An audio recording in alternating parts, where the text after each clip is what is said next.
भगवान श्री राम की जन्मस्थली अयोध्या और अयोध्या के राम जन्मभूमि मंदिर के बारे में पूरा देश दुनिया सब जानते हैं। और मैं माता जानकी यानी माता सीता के जन्म स्थान पुनौरा धाम में आया हूं, जो कि सीतामढ़ी में है। और यहाँ का मंदिर ये है। एक तरफ तो श्री राम जन्मभूमि के मंदिर पर अयोध्या जाने वालों का तांता लगा है, दूसरी तरफ सीतामढ़ी का मंदिर के बाहर का प्रांगण मैं आपको दिखाऊं, इसी तरह का है। और बिल्कुल सामान्य सा मंदिर, देश के किसी जिले के किसी भी सामान्य मंदिर की तरह पुनौरा धाम का ये मंदिर है। माता सीता के जन्म स्थान पर बना ये मंदिर, और यहाँ के बारे में मान्यताएं और आस्थाएं अलग तरह की हैं। मैं आपको मंदिर का दर्शन कराता हूँ यहाँ पुनौरा धाम का। देखिए पंडित जी हैं। पंडित जी इधर आइए।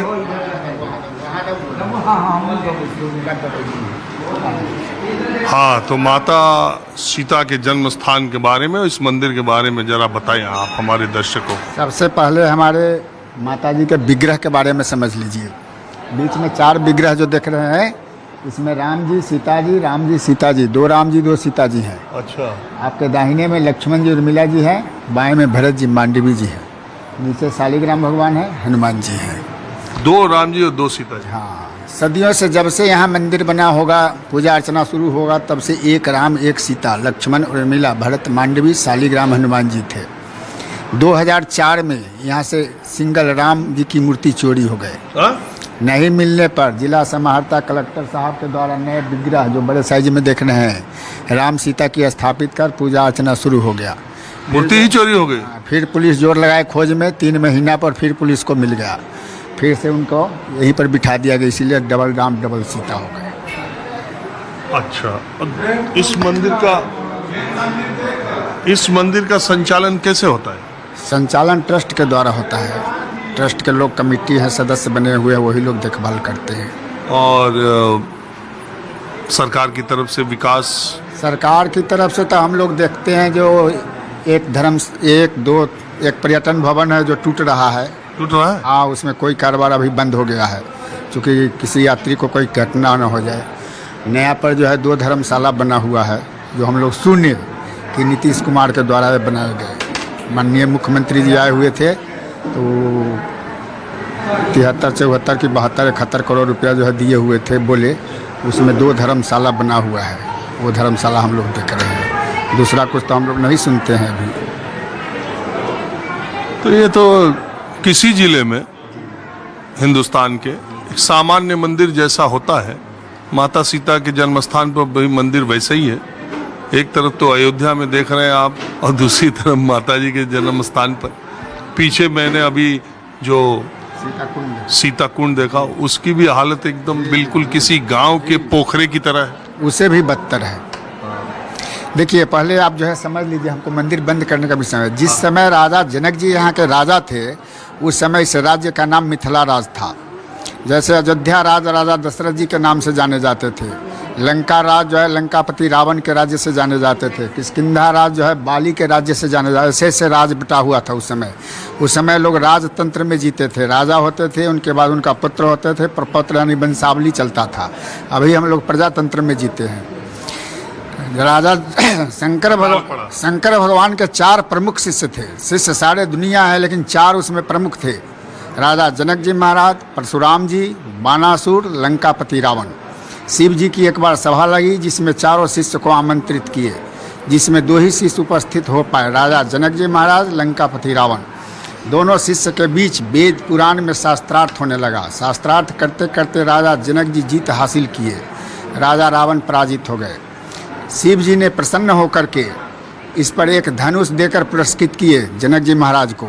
ये देखकर रावण बहुत दुखी हो गया कि हमने अपना 10 सिर काट कर इनका पूजा अर्चना करते हैं, फिर भी हम पराजित हो गए, राजा जनक जीत हासिल कर लिए। वो मन ही मन ईर्ष्या बना लिए कि राजा जनक से इसका हम बदला लेंगे।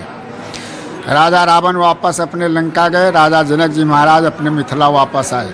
हर राजा अपने अपने राज में कर के रूप में कुछ न कुछ लेते हैं। राजा रावण अन्यायी थे, थोड़ा बलशाली, जिसके पास बल होता है उसके पास अहम हो भी करता है, रुकने के बावजूद भी। उनके पास जो है अहमशील थे वो। वो अपने राज्य में कर जो लेते थे थोड़ा अन्याय ढंग से, जो साधु संत थे, जंगल में भजन करने वाले थे, असहाय लोग थे, जिसके पास कुछ भी देने के लिए नहीं हो, ऐसे लोगों से शरीर से रक्त निकालते थे और रक्त निकाल कर घड़ा में जमा होता था। वो जमा करते करते रक्त भर गया, रक्त से घड़ा भर गया। वो घड़ा भरा हुआ तहसीलदार ने रावण के पास जब जमा किया तो ये देख कर रावण बड़ा हर्षित हुआ। तहसीलदार ने बताया कि सरकार ये श्रापित घड़ा है। रावण ने पूछा कि क्या श्रापित है? तो जिन जिन लोगों से हमने शरीर से रक्त निकाले हो, आंसू गिराकर बोले हैं कि इसी रक्त से राजा रावण विनाश हो जाएगा। राजा रावण ने सोचे कि अच्छा मौका आ गया है, राजा जनक के दरराज में अगर इसको गरबा दिया जाए तो वो नाश हो जाएंगे, हम बच जाएंगे।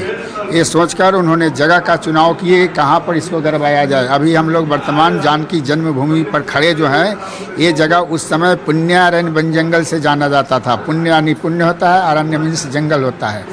ये पुण्य का जंगल, उन्होंने सोचे कि उस जंगल में अगर इसको गिरवा देते हैं तो वहाँ का पुण्य छिन्न होगा, नाश का समय नज़दीक आ जाएगा। पीछे आप सीता कुंड जो देखे हैं, कथा के मुताबिक वहाँ पर उस घड़ा को गिरवा दिए। गिरवा देने के बाद मिथिला राज में अकाल पड़ गया। अकाल से लोग बेचैन होने लगे। लोग रास्ता देखते देखते समय 12 वर्ष निकल गया। राजा जनक जी के दरबार में सारे प्रजा एकत्र होकर के पहुँचे और कहे कि सरकार इससे कोई रास्ता निकालिए, काहे अपना मिथिला में वर्षा नहीं हो रहा है। इसके लिए राजा जनक जी महाराज बड़े बड़े ज्योतिष विद्या जानने वाले पंडितों को बुलाए और कहे कि अपने ज्योतिष विद्या के द्वारा बताइए कि हमारे मिथिला में क्यों अकाल पड़ा हुआ है। अपने ज्योतिष विद्या के द्वारा बताया कि राजा जनक जी अगर अपने हाथों से स्वयं हल चलावेंगे तो वर्षा होने की संभावना है, ऐसा प्रमाण में आ रहा है। राजा जनक जी ने कहे कि मेरा राज इतना लंबा, इतना चौड़ा है, जगह सिद्ध करके बताइए कि कहाँ पर हम हल चलावे। उसमें मिथिला राज की चौहद्दी है विष्णु पुराण के अनुसार। इसके बाद जो है राजा जनक जी यहाँ पर हल चलाने आए। उसके बाद हल चलाते हुए जो है एक बाजार में मंदिर है जानकी स्थान के नाम से। बाजार में जानकी स्थान उसका नाम है। वहाँ पर उन्होंने कैंप गिराए और कैंप गिरा करके यहाँ से उत्तर दिशा में हलेश्वर स्थान एक मंदिर है, जहाँ पर उन्होंने हल चलाने से पहले हलेष्टि यज्ञ किए और महादेव जी की शिवलिंग स्थापना किए और वहीं से हल चलाते हुए यहाँ आए। सीता कुंड के पास वो हल से टकराने पर वो रक्त भरा घड़ा फूटा, उसमें से अष्ट सखी के रूप में निकली, जिसको देखकर राजा जनक जी ने स्तुति किए हैं, भाई प्रगट कुमारी, भूमि बिदारी, भयहारी। ये स्तुति करने पर उसमें से 7 विलुप्त हो गई। इसके बाद यहाँ बारिश होना शुरू हो गया। यही यहाँ का कथा है। कथा लंबी सुना दिया पंडित जी ने। तो माता सीता के जन्म की ये कथा और ये मंदिर, मैं थोड़ा अगल बगल के चीज़ों को भी दिखाता हूँ।